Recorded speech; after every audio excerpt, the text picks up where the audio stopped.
Hi, friends. Much like a guardsman, the arbitrary like threshold that I set for a part 2 of my guard series got absolutely annihilated. So, today I get to talk about my favorite faction ever and look into another 3 awesome guard regiments.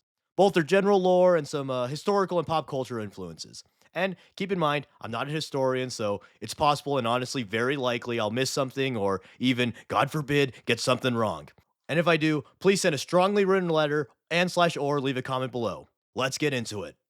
So first off, my stand-up teacher told me that 1, this class wasn't a course on how to avoid a sedentary lifestyle, and 2, more relevant to this video, he also told me that the rule of 3 is very important. So boom! This video is actually the third part of the Armageddon series. Let's go, baby!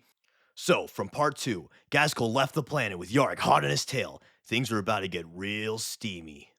No, I'm just kidding. But we will be talking about the Armageddon Steel Legion. The Armageddon Steel Legion obviously comes from the world of Armageddon Steel. Armageddon. The Steel Legion is most notable for their mechanized infantry doctrines. They're excellent warriors and are said to be one of the best, if not the best, guard regiments in the entire galaxy. The planet of Armageddon is one of the key producers of the Chimera, the Guard's primary armored personnel carrier, and due to this, the Steel Legion has a disproportionately high access to these vehicles for its regiments. This is also why they're called the Steel Legion. It's definitely more catchy than the first option, the Armageddon Chimera APC Legions. The mechanized infantry approach allows the Steel Legionnaires to rapidly attack enemies and remain very mobile. The Chimeras often break through enemy lines, taking out foes with multi-lasers, flamers, and bolters, and then the Guardsmen disembark to kill stragglers and secure objectives. The Steel Legion is also very adept in fighting orcs due to the endless wars going on in their home world.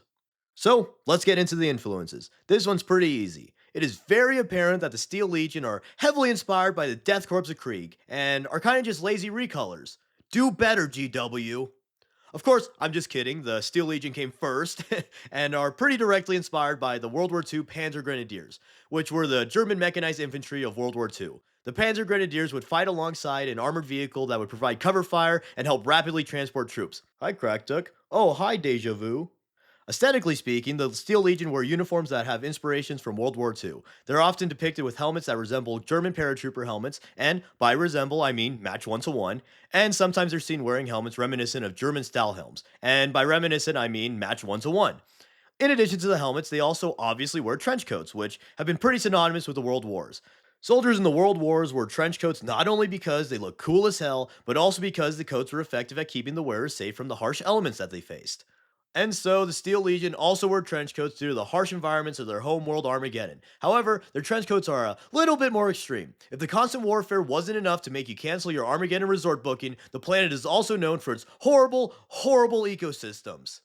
Due to the extreme industrialization and massive amounts of pollution, this lovely place has the burning waste, the frozen waste, the boiling seas, deadly jungles, and more. If you can think it, Armageddon can ruin it. So, going back to the clothes, regular lame ass trench coats usually just protect against lame ass things like water and the weather. But Steel Legion trench coats are resistant to those things as well as the toxic environments of their home sweet home Armageddon. In addition to the horrible landscapes, the air of Armageddon is also very toxic due to the rampant pollution. So, in that regard, I guess Armageddon is partially based on LA. But this horrible, no good, very bad air means that the guardsmen need to wear gas masks when on the battlefield, lest their lungs burn and wither away. But everybody, let's take a moment to just thank Armageddon for being so gosh darn terrible, because the Steel Legion uniform looks fucking rad as hell. Also, this Steel Legionnaire has a trench coat, an edgy skull mask, and a space katana, so he'd be based on Redditors. Katanas would traditionally have a curved edge, and the specimen you presented is far too straight, and additionally. Ah! Next up, let's talk about the Tallarn Desert Raiders. Again, the Tallarn Desert Raiders are primarily a mechanized infantry regiment that hail from a planet known for its wastelands. The Desert Raiders specialize in opportunistic, guerrilla tactics, and tank combat. They're excellent warriors and said to be one of the best, if not the best, guard regiments in the entire galaxy. I've already talked about mechanized infantry twice in this video so far, so just rewatch those parts if you forgot, but mentally replace Steel Legion or German with Tallarn. Cool. Next up, another combat doctrine that the Tallarn emphasizes is the idea of stealth, swiftness, and the killing blow. These are basically just the principles of guerrilla warfare and have been used by many groups in history. As for their kit, the Tallarn wore a distinctive desert combat uniform of loose cotton garments, headscarves, and canvas boots. Headscarves like these, also called kafia, were invented and used by the Bedouins to protect against the harsh sun and dust of the Arabian desert. The Bedouin were a nomadic Arab people who were known for adapting to harsh deserts and being very mobile. Kind of reminds me of a certain guard regiment. In addition to the aesthetics of the Tallarn's clothing, they also have some Arabic style weapons. The Sergeant's Power Sword looks similar to a scimitar, and some of them carry daggers that look like jambia, which originated in Yemen. So I have this sneaking suspicion that maybe, just maybe, the Tallarn may just at least a little teensy witty bit be inspired by the Bedouin along with some other Arab fighting forces throughout history. But that's just a theory. One of the most notable inspirations people point out are the Arab fighters in the Arab Revolt during World War I, specifically in the case of Lawrence of Arabia. A lot of guard regiments are more so based on a caricaturized pop culture version of historical things, so this interpretation makes sense. The Talon are also somewhat notable for working unusually close with the Eldar, and this may be a bit of a stretch, but working with an outside group is kind of similar to the Arabs and T.E. Lawrence's story. It is also possible that they're partially inspired by the Fremen of Dune. It's no secret that 40k takes a lot of inspiration from Dune, so it makes sense that they'd have a regiment similar to one of the most important Dune factions. The two warriors have similar equipment and general fighting styles. However, it should be noted that it's super likely that these similarities just arose because they share the same historical influences. Also, just wanted to point out these fucking awesome Forge World Mukali riders. They're literally dinosaur riding Tallarn. Coolest shit ever. Alright, enough with the danged mechanized infantry regiments. Let's finally talk about the first, the only, the Tanith first and only. The men of Tanith are a light infantry regiment known for their excellent marksmanship, scouting skills, and plot armor that would make an ultramarine blush. They're excellent warriors and said to be one of the best, if not the best, guard regiment in the entire galaxy. The first and only are all that remains of the Tanith people. When Tanith was first called to create its Astromilitarum regiments for the Imperium, it was attacked by a Chaos fleet. The plan was woefully unprepared for such an invasion, and the legendary Commissar Gaunt evacuated as many of his men as possible before the planet was destroyed. The survivors of the planet's fall amounted to about 3,500 guardsmen, and they formed a single regiment called the Tanith First and Only, or Gaunt's Ghosts. Oh, wait, I get it. Ghosts because their planet is dead, and they should also technically be dead. Oh. Although unassuming and often looked down upon due to their seeming lack of discipline and wild dress, the Ghosts are excellent scouts with a naturally strong sense of direction and masters in stealth tactics.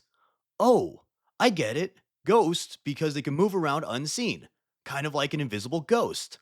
Oh. Some notable features of the Tanith kit are their cute little pins commemorating their lost home, a straight silver dagger, and their iconic camo cloaks. Oh, I get it. Ghost, because they wear sheets like the cheesy Scooby Doo esque sheet ghost. Oh. All right, that one is a bit of a stretch. A stretch like a stretchy sheet, perhaps? Hmm? Culture wise, the ghosts are mostly based on various aspects of Celtic culture. Most obviously, they have been said to play an instrument known as the Tanith pipes, which are pretty much just space bagpipes. Bagpipes are obviously synonymous with the Scottish people, even though, fun fact, some historians believe that the bagpipes may have originated in Egypt. The Tanith also have some Celtic sounding names and are described as having a sing song accent, which is often used to describe Welsh accents. I've also heard people say that Tanith are depicted with Scottish and Irish accents in the audiobooks, but I haven't personally listened to them, so I can't really confirm this. Additionally, many of the ghosts have Celtic inspired tattoos. Finally, there are some directly confirmed influences by Dan Abnett himself. He said that he based the Ghost books on the Sharp novel series that follows the titular Sharp during the Napoleonic Wars. The Tanith First and Only have some notable similarities to the 95th Rifles of the Sharp series. Namely, both of the regiments are composed of many elite marksmen. There are also other narrative beats, like how Gaunt's story progression mirrors Sharp's in some ways, but I won't delve too deeply into those.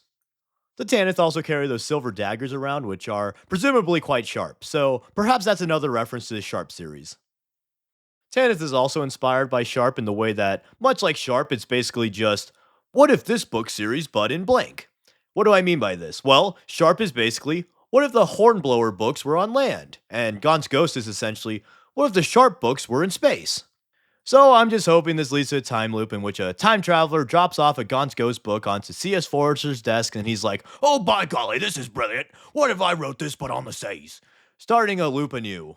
But that's all for these fellas. I hope you like the regiments discussed today. I find all three of them to be very interesting, and I know they're all fan favorites in their own right. I especially like the Steel Legion, but that might just be because I've now spent 3 weeks straight reading about them.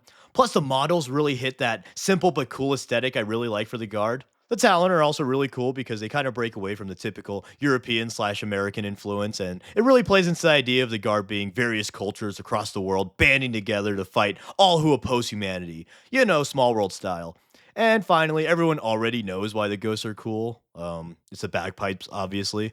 So again, I want to petition for GW to bring back the dang regiments. I know it'll never happen, but if it did, my heart would be very full and my wallet would be very empty.